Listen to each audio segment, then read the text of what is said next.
नमस्कार दोस्तों, हमारे चैनल पर आपका स्वागत है। जय श्री कृष्णा, राधे राधे, हर हर महादेव, ओम नमो भगवते वासुदेवाय नमः। जय श्रीमन नारायण। दोस्तों आज हम जानेंगे निर्जला एकादशी कब रखी जाएगी। वर्ष 2025 में निर्जला एकादशी का व्रत कब धारण किया जा रहा है, तो जानेंगे व्रत के शुभ मुहूर्त के बारे में। पारण का समय क्या होगा, पारण किस चीज से किया जाएगा, निर्जला एकादशी व्रत में क्या करना चाहिए, भगवान को किस वस्तु का विशेष करके भोग लगाना चाहिए, इस दिन क्या करना चाहिए, नहीं करना चाहिए। तो आइए जानते हैं इन सबों के बारे में। आप सभी भक्तों को निर्जला एकादशी व्रत की ढेर सारी शुभकामनाएं। आप सभी के जीवन में लक्ष्मी नारायण की कृपा से आप सभी को सभी प्रकार के सुख समृद्धि की प्राप्ति हो। ज्येष्ठ मास के शुक्ल पक्ष में पड़ने वाली एकादशी को निर्जला एकादशी के नाम से जाना जाता है। यह व्रत त्रिदेव व्रत माना जाता है। इस दिन विशेष प्रकार से भगवान विष्णु, माता लक्ष्मी की पूजा करनी चाहिए। यह व्रत सभी 24 एकादशियों व्रत का पुण्य फल प्रदान करने वाला है। जो भी भक्तजन प्रत्येक मास की एकादशी का व्रत नहीं धारण कर पाते, वह अगर केवल वर्ष में एक निर्जला एकादशी का व्रत धारण कर लेते हैं, तो व्रत में नियमों का पालन कर लेते हैं, तो उन्हें सभी एकादशियों का पुण्य फल मिल जाता है।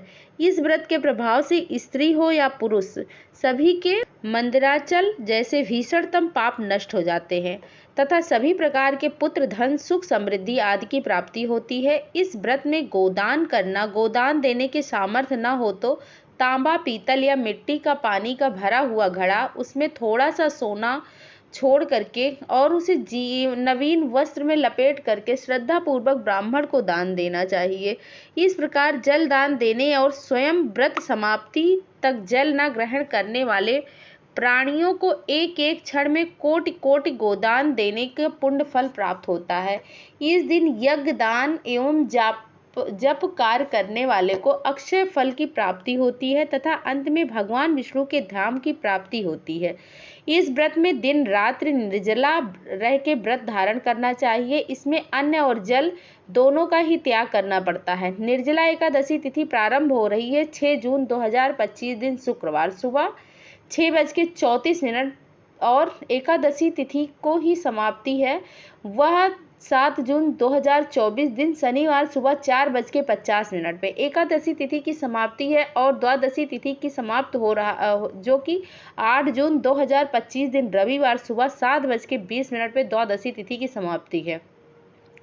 वैष्णव की द्वादशी युक्त एकादशी का व्रत धारण करना चाहिए। ऐसे में इस बार एकादशी का व्रत 2 दिन पड़ रहा है। 6 जून को अस्मार्थ के लिए जो कि एकादशी का व्रत है और 7 जून को वैष्णवों के लिए एकादशी का व्रत धारण किया जाएगा। एकादशी व्रत धारण करने के लिए बतलाया गया है कि हरिवासर समाप्त होने के बाद व्रत का पारण करना चाहिए और द्वादशी में करना चाहिए। 7 जून को हरिवासर समाप्त होने के समय सुबह 11:28 पे हरिवासर समाप्त होगा।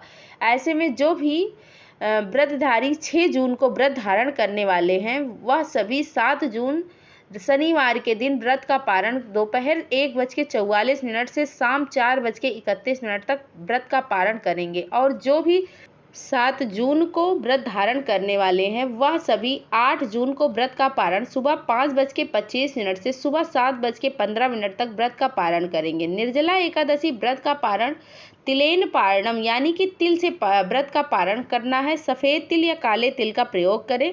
यह संभव ना हो पाए तो आप जल, फल या तुलसी दल से व्रत का पारण करें। 6 या 7 जून को ब्रह्म मुहूर्त का समय सुबह 4:02 से सुबह 4:42 तक होगा। सूर्योदय का समय सुबह 5:08, सूर्यास्त शाम 6:47 पर होगा। पूजा का काल शुभ मुहूर्त रहेगा 6 और 7 जून को सुबह 4:22 से सुबह 5:23 तक होगा और शाम को पूजा का शुभ मुहूर्त 7:17 से रात्रि 8:18 तक होगा। 7 जून को पुष्कर योग सुबह 5:23 से सुबह 9:40 तक होगा और स्वार्थ सिद्ध योग जो कि सुबह 9:40 से शुरू होके अगले दिन सुबह 5:23 तक स्वार्थ सिद्ध योग होगा, जो कि बड़ा ही अच्छा योग बन रहा है।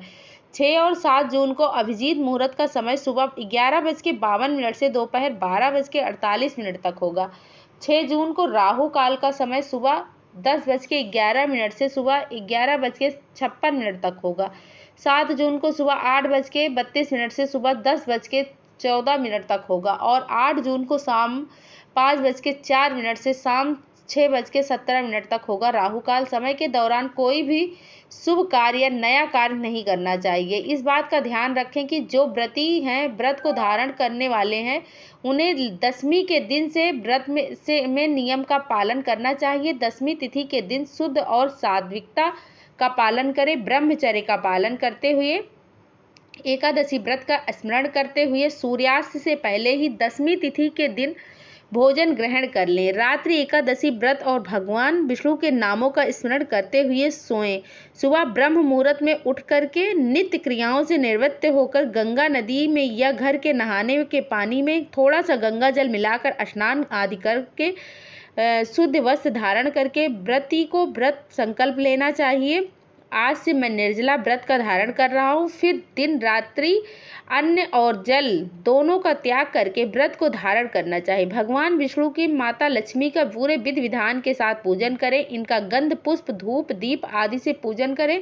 भगवान को तुलसी दल अर्पित करें। काले तिल चढ़ाएं। नैवेद्य में दूध से बनी हुई वस्तु अभी के मौसम के हिसाब से मिलने वाले फल का भोग लगाएं। विशेष करके इस दिन भगवान को ककड़ी का भोग लगाएं। जल से आचमनी करवाएं। मुख शुद्धि के लिए पान पत्र सुपारी लौंग इलायची के साथ में अर्पित करें।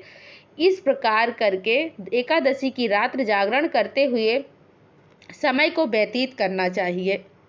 इस प्रकार भगवान का पूजन करें।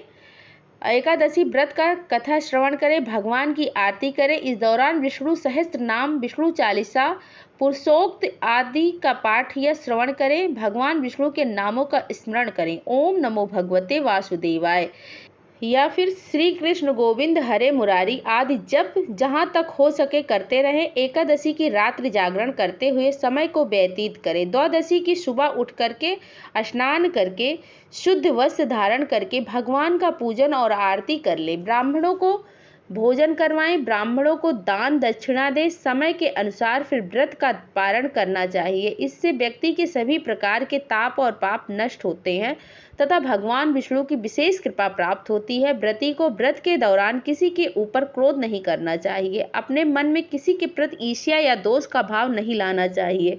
ब्रह्मचर्य का पालन करना चाहिए। इस व्रत में दिन रात्रि निर्जला रह के व्रत को धारण किया जाता है।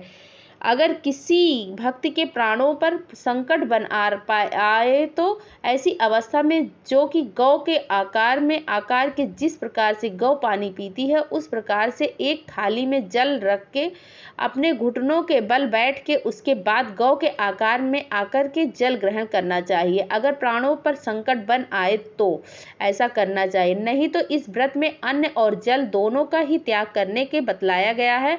तो आशा करते हैं कि आपको हमारी यह वीडियो पसंद आई होगी। अगर पसंद आई है तो हमारे चैनल को लाइक करें, सब्सक्राइब करें, कमेंट में ओम नमो भगवते वासुदेवाय जरूर लिखें। धन्यवाद। जय श्री कृष्णा। राधे राधे। हर हर महादेव। ओम नमो भगवते वासुदेवाय नमः। जय श्रीमन नारायण।